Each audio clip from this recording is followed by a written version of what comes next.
नमस्कार, अपनी जोड़ी में आपका बहुत बहुत स्वागत है। जैसे कि हम अपनी जोड़ी में बात करते हैं रिश्तों की, उनके उलझने की और सुलझने की, वो भी लीगल पॉइंट ऑफ व्यू से।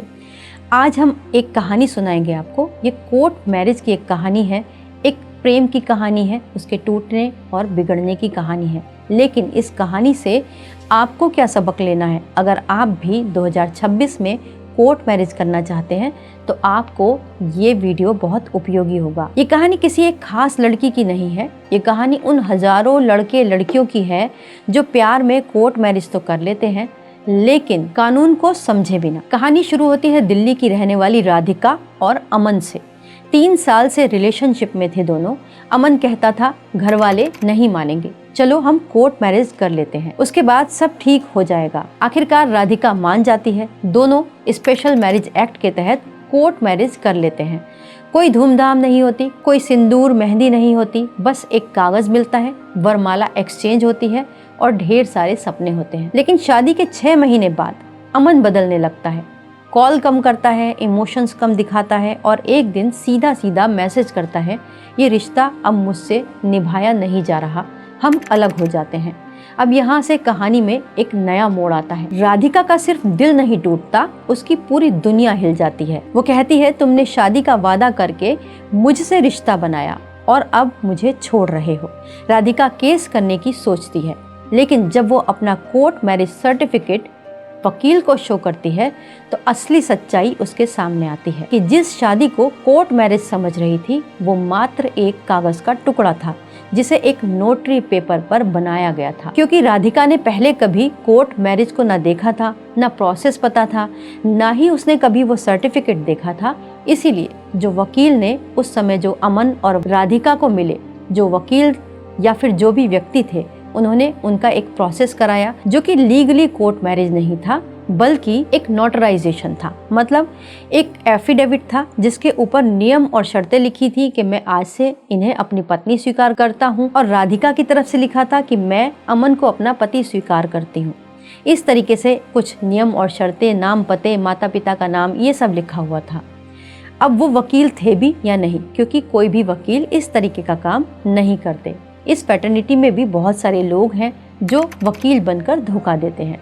तो कुल मिलाकर अब एक फर्जी पेपर के साथ राधिका और अमन ने शुरुआत की थी अपने जीवन की। लेकिन जब अमन बदल गया तो राधिका के हाथ में अब कुछ भी नहीं था, क्योंकि उसके पास शादी का जो प्रूफ था वो वैलिड नहीं था। तो अब जान लेते हैं कि जो लीगल वैलिड प्रूफ होता है, कोर्ट मैरिज जो होती है, वो होती कैसे है। कोर्ट मैरिज आप वैसे तो खुद से भी कर सकते हैं, कोर्ट में एप्लीकेशन देकर, अपनी डिटेल देकर, लेकिन अगर आप किसी प्रोफेशनल लॉयर या फिर लॉ फर्म की हेल्प लेते हैं तो आप सही तरीके से कोर्ट मैरिज कर पाते हैं। इसके लिए डॉक्यूमेंट्स होते हैं, आपका एज प्रूफ होता है कि आप जो शादी की लीगल एज है उसको कंप्लीट कर चुके हैं, यानी लड़का 21 साल से अधिक है और लड़की 18 साल से ज़्यादा है, तभी कोर्ट मैरिज के लिए आप लीगल वैलिड एज वाले होते हैं। दूसरा, उसको प्रूव करने के लिए जो सर्टिफिकेट होते हैं वो होते हैं 10th की मार्कशीट और बर्थ सर्टिफिकेट, और आधार कार्ड इसके साथ में लगाया जाता है। तो ये डॉक्यूमेंट्स होते हैं। साथ ही साथ गवाहों की भी ज़रूरत होती है। गवाह भी एलिजिबल होने चाहिए, उनके पास पैन कार्ड और आधार कार्ड होने चाहिए और उनकी एज 18 साल से अधिक होनी चाहिए, तभी वो आपके लीगल विटनेस बन सकते हैं। इसके बाद बात आती है कि आप करेंगे कैसे कोर्ट मैरिज। इसके लिए जो फॉर्मल तरीका है, स्पेशल मैरिज एक्ट से कर सकते हैं। उसमें आपके धर्म नहीं देखे जाते, आप किसी भी धर्म से हो सकते हैं, किसी भी जाति से हो सकते हैं। बस आपको कोर्ट में एप्लीकेशन देनी होती है कि आप शादी करना चाहते हैं। फिर आपको कम से कम 35 दिन का, 30 दिन का समय लगता है, और जो आपकी डिटेल्स हैं वो कोर्ट के बाहर चिपका दी जाती हैं कि ये दोनों लोग शादी करना चाहते हैं, इन पर किसी को ऑब्जेक्शन तो नहीं है।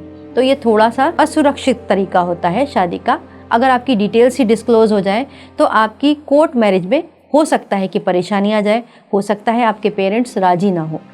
दूसरा तरीका होता है किसी खास धर्म विशेष के तहत शादी करना। जैसे हिंदू हिंदू शादी कर सकते हैं तो हिंदू मैरिज एक्ट में होता है, मुस्लिम मुस्लिम करते हैं तो मुस्लिम मैरिज एक्ट में होता है। तो उसमें इस तरीके का कोई प्रोविज़न नहीं होता। तो ये 2-3 तरीके हैं जिनमें आप मैरिज को कर सकते हैं।